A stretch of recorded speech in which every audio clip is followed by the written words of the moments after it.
Hi ho, Monster fans. This is Dangerous Snallygaster here, coming at you with a little something new. A bit of an experiment here, and also a completely new game in the sense that it literally just came out. This is SKALD against the Black Priory, and I wanted to try this out because it kind of looks like it's going to hit a lot of the things that I've been kind of craving for a while. So let's go ahead and just hit new game. I know next to nothing about how things are going to work in this game. It'll be a learning experience for all.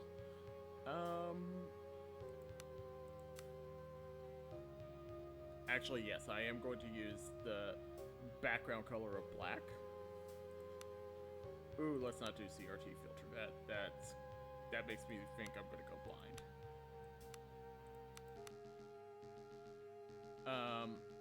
Yeah, just quickly adjust my settings. The reason I'm using black is because that is the color of the text box for the old D&D gold box games like Pool Radiance, which I fell in love with as a kid, and therefore I want to do. Welcome to character creation. Start by picking a difficulty for your playthrough. Difficulty can be changed during play.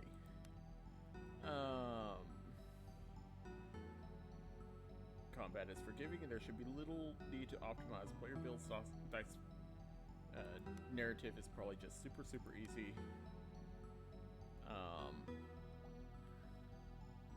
Let's do this on the intended difficulty. If it ends up being a little too much for me, I will cry and go down to easy. I don't think I will need to ever go to narrative. Class. Now select the class for your character. Classes define a character's role in their party by adding certain exclusive abilities. Alright. So let's see, we get an Arms Master, a warrior that does not have a specialized feat tree. Instead, the Arms Master has access to all the combat-centered feat trees. Okay, so this is the fighter. Starting... I don't know what that means. Okay, thank you. Are gained when leveling up and used to buy ranks and feats. That's very helpful to know. Battle Magic. Magos. Specialized of the Fire Magic School. Okay, so this is the Pyromancer from Dark Souls. They wear light armor. Champion. This is a Paladin, I believe. All types of blade and club. Yeah, it's Paladin. Guild Magus. Can develop all the different arcane spell schools fully. Wizard. Starts with a lot of DP. The Hierophant. The Hierophant is a cleric who can develop all the different divines. Alright. Can wear up to light and medium armor and wield clubs. Frontline healer.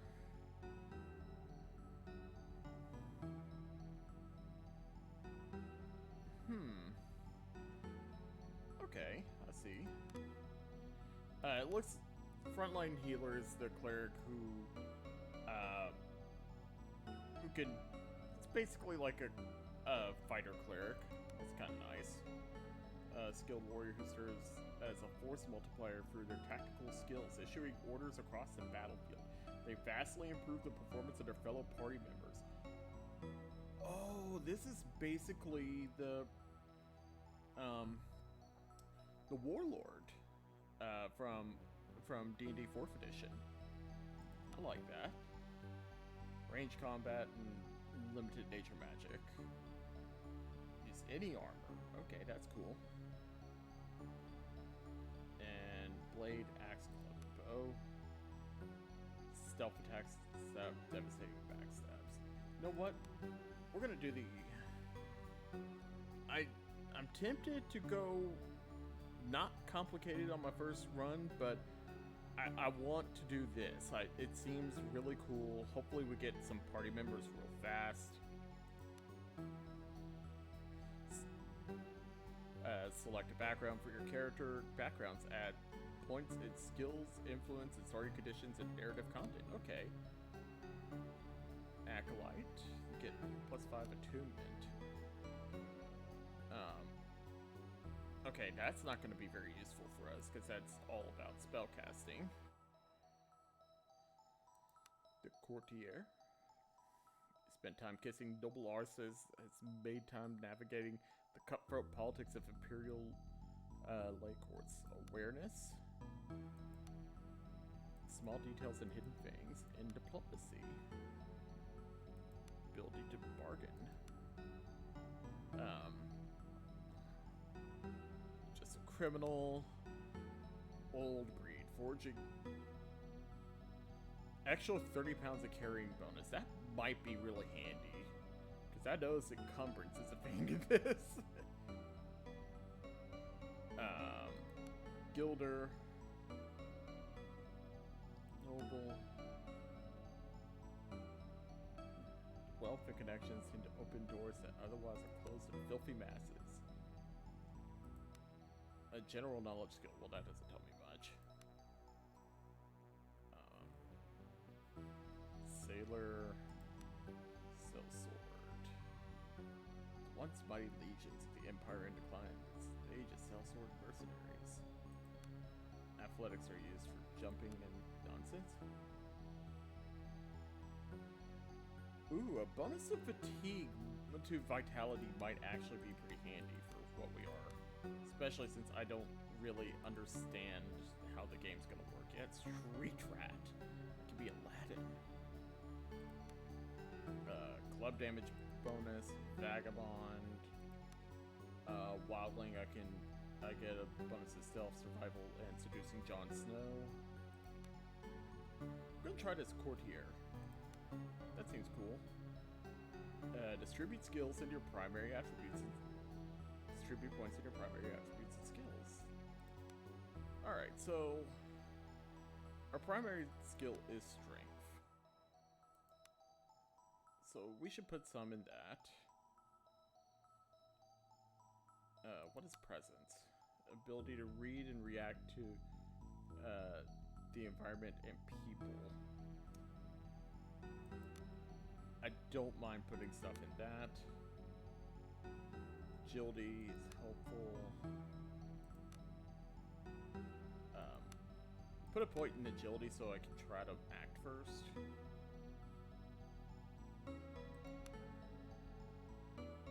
Intellect. None of those seem like our main skills.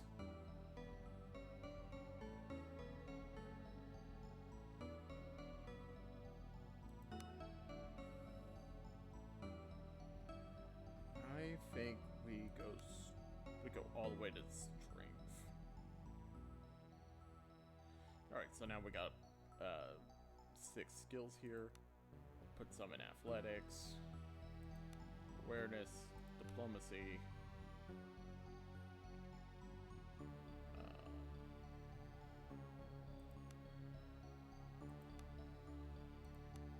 Get those to 5. And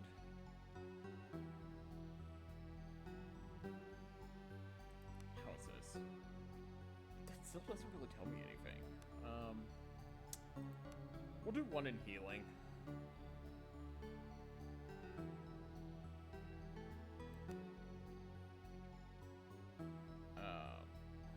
Is there something else I should put it in? No, I think healing's probably our best bet. Actually, let's take 1 out of here and put it into fortitude. It gives us some better defenses. I don't know. Going so well-rounded feels like it's potentially a mistake, but at the same time, I don't know when I don't want to run into things where I get kind of screwed over by not having the right skills available. These are feats derived from your class. Distribute them into your development points. Okay. Arms mastery. Bred for war. And leadership initiate.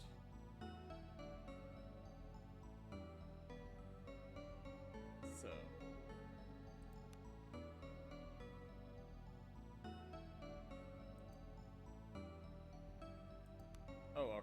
I need to actually distribute them.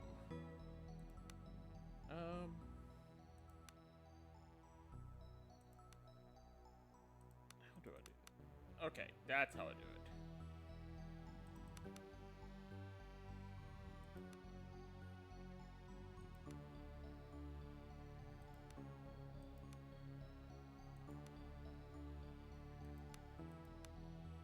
We'll keep that.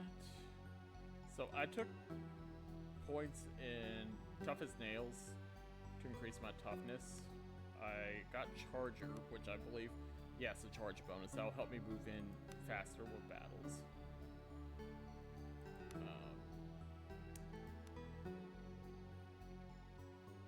Leadership's going to be something that's one of our main skills. I'm going to go ahead and put some into Arms Mastery so that I can...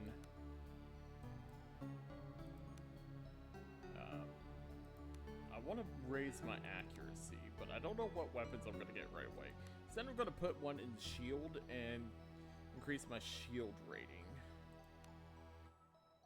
Finalize your appearance by editing your character. Okay, so I'm a dude. Let's find a portrait for me. Oh, that's just Prince Charming.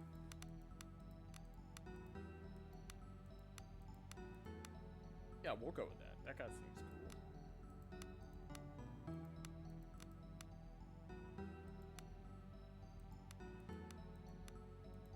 What's my no facial hair option?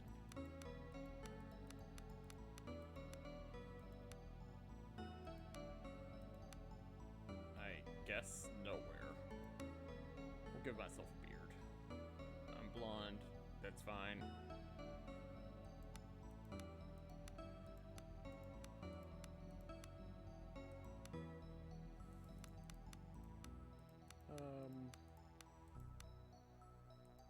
Actually, I kind of like that color green. Secondary color yellow, tertiary color, I'm fine.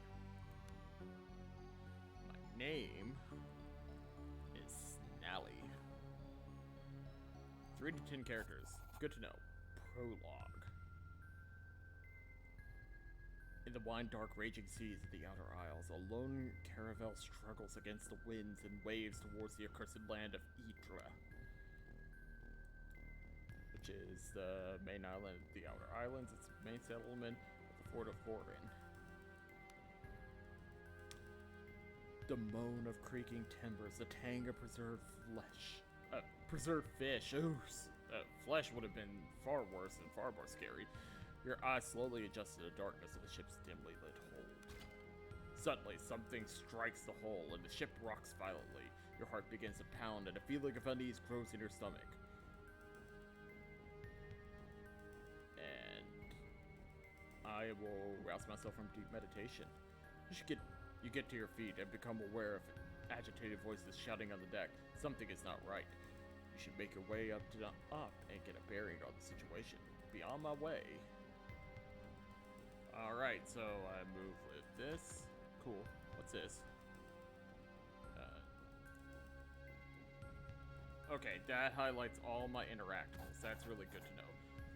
Desk with a maritime navigation map. The map is labeled the Outer Isles, and our course is drawn towards the island named Idra. Something just struck the ship.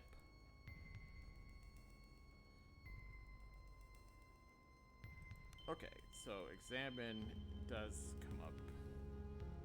Some objects are hidden. It won't be highlighted unless they are spotted. It's a light club and a dagger. I will loot.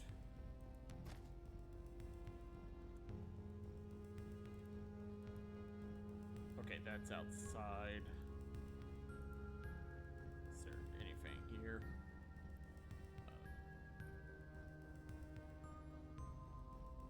View my inventory real quick. Am I equipped with anything? No, I am not.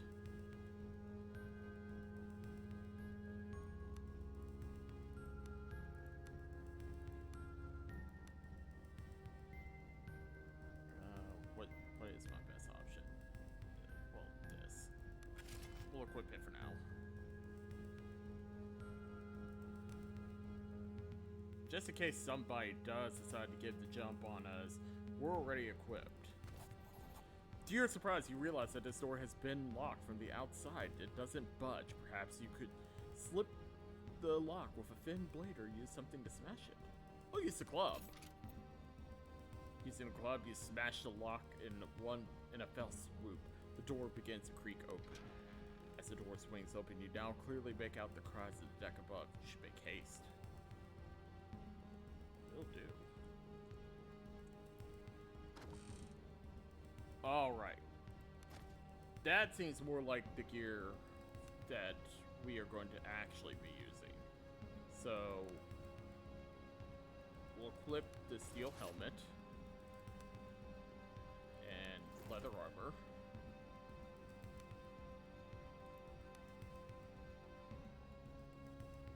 I don't think I'm proficient in short bow. That's fine. I'll be proficient in sword.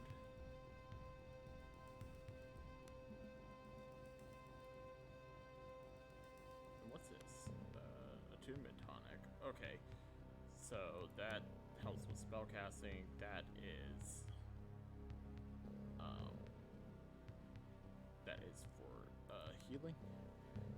And now we go.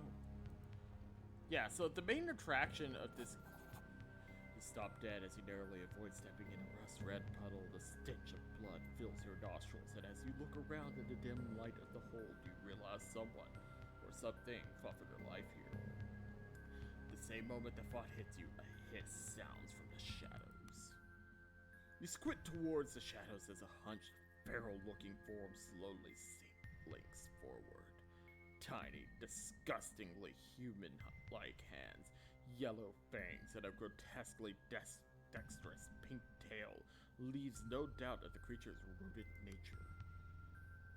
Though as it emerges from the shadow, it becomes abundantly clear that what may have started life as a common shiprat has now grown into something that has no right to exist. A second hiss sounds behind you, and the abominations lunge at you.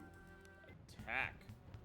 In combat, characters act in order of initiative. You get to view the initiative order by using the initiative widget on the left side of the screen. Cool. Mousing over the widget makes it pop down. Character outlier on a flash in the battlefield. Great. Represents the character's action points. The yellow pips represent movement points. The violet pips represent attacks. You can move a number of tiles, each equal to the movement points and attacks. But spending attacks to move means you won't be able to attack that turn.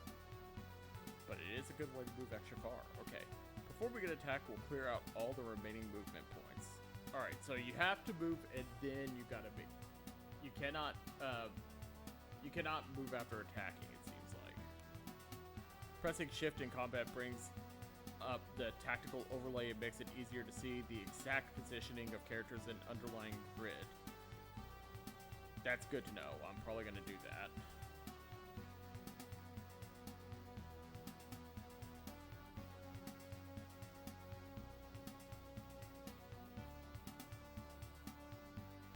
Alright, we'll begin combat. Ow. Ow. Hit already, and it looks like...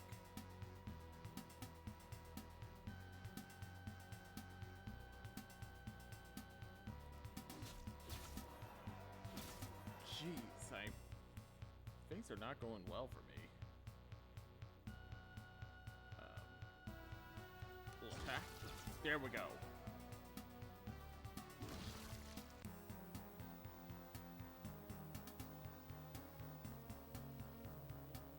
I will take the 2 rat tails and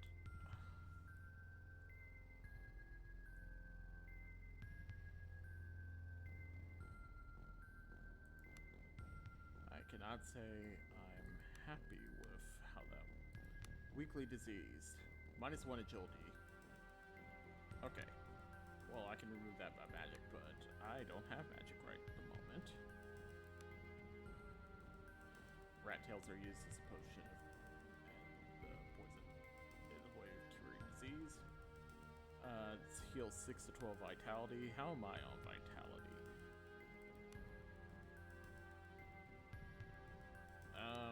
I don't think it's low enough yet. I know last words of a doomed man, but potatoes. Nothing bad happens when you have potatoes. I know, last words of a doomed man, but here's the deal. I don't want to just use up our healing potions quite yet.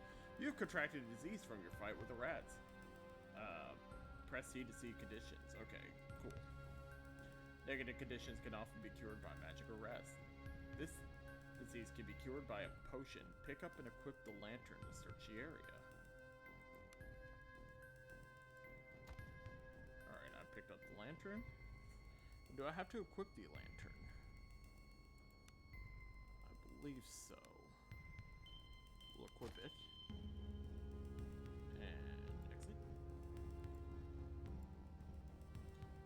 And it does help to my spot check a potion to cure disease. Yep, I do need those. And salt's pretty great. So we got the ability to cure a disease right away. I guess tutorial-wise, I was just supposed to get my ass beat. That's, mildly annoying.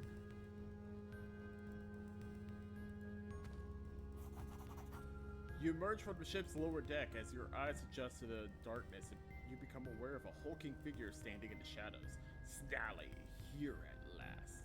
Growls a rough voice. I can't do a rough voice right now. Sorry, folks. Who's there? Show yourself.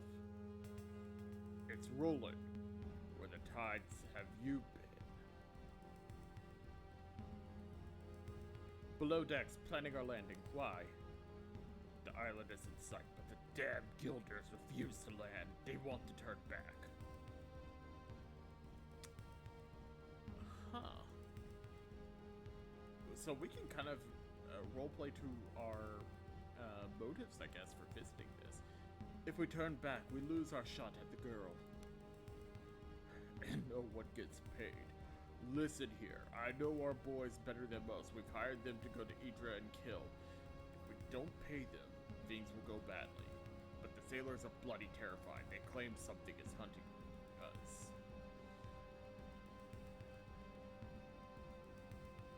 Let's go, for all the good it will do. Wait, there's a few sailors up ahead, rattled as a pair of rabbits. Is there a way past them? There are 2 doors ahead. Take the left, and we should be able to sneak past them without any trouble. Anything else I should know? Let's just leave this bloody boat. Motioning for you to take the lead, Roland falls in behind you. From above, agitated shouts can be heard. Great, I have Roland in my party. And I can choose to make him the party leader if I want. Current party leader's attributes are used for tests outside of combat, such as awareness or stealth. That's good to know. Abilities of your party members and have the right character depending on the circumstances. When a new member joins your party, they level up to your current level. Okay, cool. Guess Roland is going to actually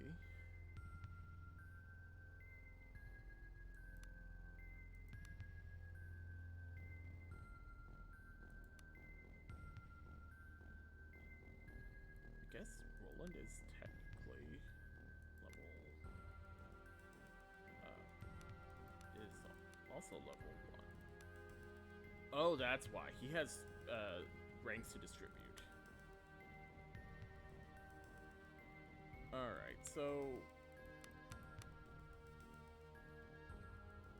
let's put that in. Archery, axe, club, shield, sword. Two-handed.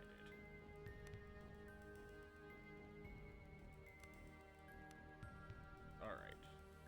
I'm just gonna make him a monster with two-handed weapons.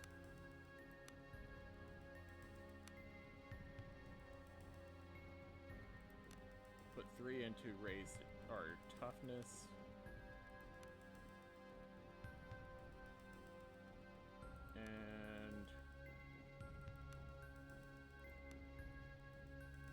increase our toughness even more with that.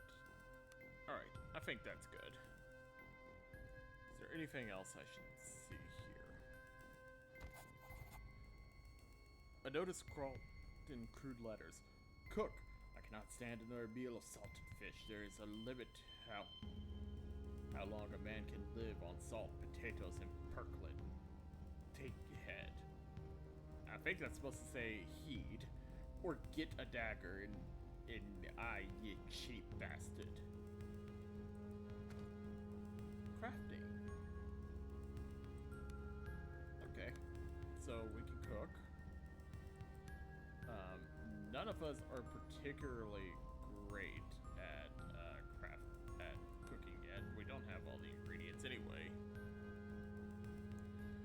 But I bet that will have them. Yes, it does. We'll go here. Ooh, thieves' tools. That'll be nice.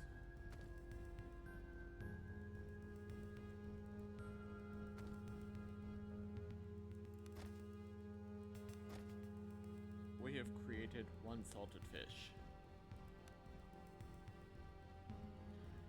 And I think, judging from how that blood trail is, let's take this door here. Press the hide button to go into stealth mode.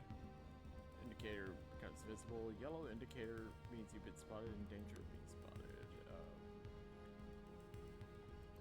Alright.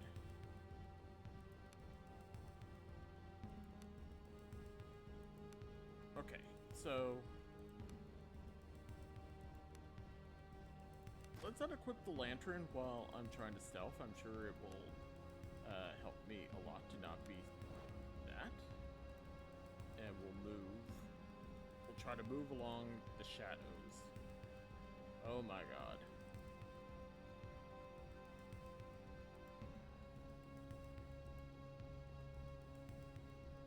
I want this, but I also don't want to get jumped. The dilemma. Okay. Can't rest there.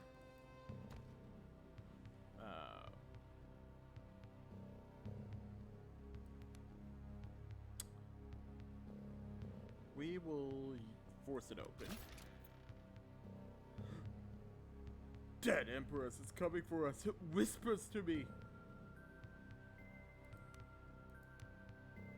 Uh-oh. I think Roland is locked in on being the party leader. Get away from me!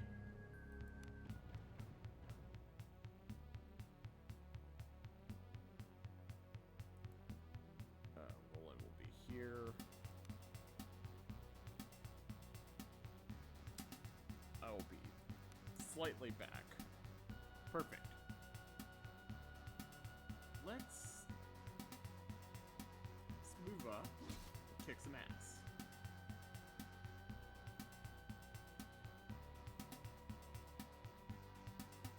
Oh, he's got a name.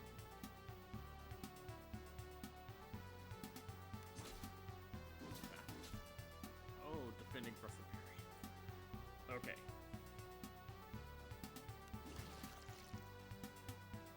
Oh crap, I should have healed,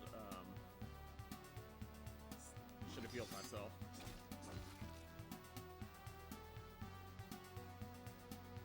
Back. Let's do that. And perfect.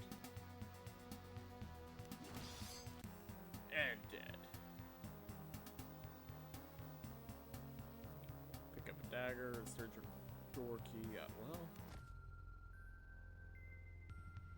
that could have gone better. Snally. Injured torso. -1 strength. Lasts until next rest. Okay. That could have been worse. It could have gone better, but it also could have been a lot worse. We'll take more salt. Oh boy, something happened in here.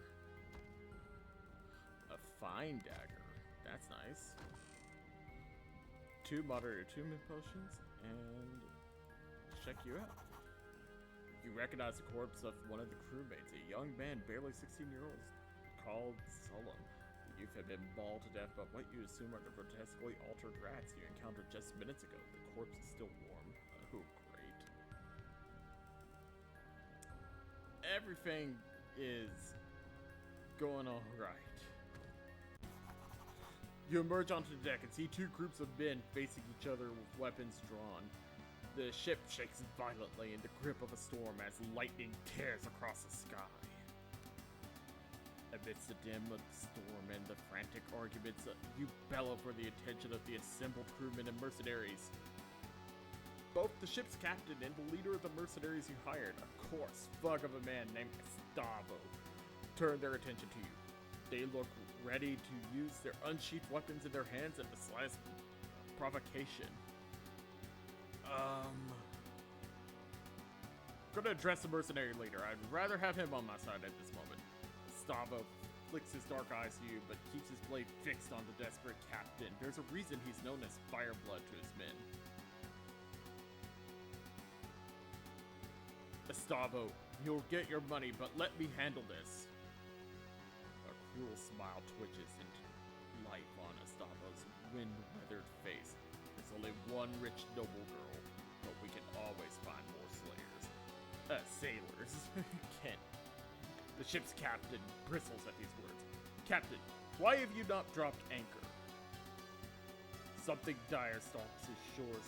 We cannot approach without risking the ire of that horror. The jittery mutter of agreement arises from the sailors, causing Gustavo's eyes to darken even further.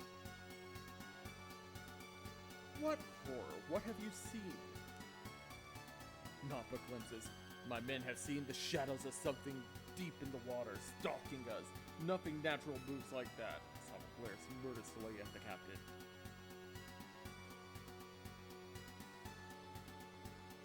You renege our deal based on a glimpse? There's desperation in the captain's voice. We are seasoned sailors. We do not balk at shadows. You need to be alive to rescue this girl you speak of.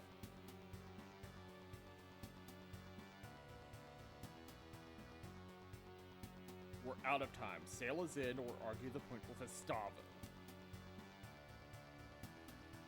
Gustavo turns his steely gaze from you to the captain. Let me spell this out for you, sea dog. We contracted to rescue the girl. But if you didn't get us to the shore, we'll gut you for free. The mercenaries you hired all shift their weight in anticipation of making good on that promise. Captain, he's right. Do what you were hired to do. Something changes in the captain's expression. He stands tall. I will not order my ship and my men to certain doom. We shall not get any closer to the coast while I have command. Alright. I have a diplomacy check. We're gonna try that. I believe you, but my contract with these men does not mention your survival. Yeah. I must roll a 4 or above on a 2d6 to succeed this diplomacy check. Let's do this. Oh! 17. Get some. A few of the ship's crew lower their weapons. The captain's eyes flip between you and Gustavo's murderous grin. He sheaths his blade and speaks softly, his voice barely audible over the snapping sails. So be it. May the deep have mercy. Oh, that was cool. Suddenly, huge monstrous tentacles burst from the water around your ship. For a split second, before the terror sets in, you wonder what Gustavo must be thinking as monstrosities loom over him. After reaching their full height, the tentacles curve inwards and smash into the ship. Some pierce straight through the deck, others snap the masts as though they were matchsticks. You stand frozen in place. Through a haze of splintered wood and panicked screams, you notice Roland. He throws himself out of the way of a tentacle, but begins to fall overboard as the ship lurches once more. Roland's my bro. I'm going to his aid. You dash towards the ship's fractured rail, dodging holes in the deck and wounded men beseeching you for help. Roland hangs by one arm from the side of the ship. Try to grab him. You lunge for Roland's arm, but he loses his grip and your fingers close only around thin air. Miss him by an inch. He falls wordlessly downwards. You watch as he is swallowed by the raging sea. The ship is listing fatally, and you see the great tentacles high above you, poised for the coup de grace. It's time to abandon ship. As you jump, you hear the terrible rending of wood giving to flesh. The impact of the water winds you. The waves pummel you down. The currents beseech you to go deeper, ever deeper. Peaceful blackness. And then I sink.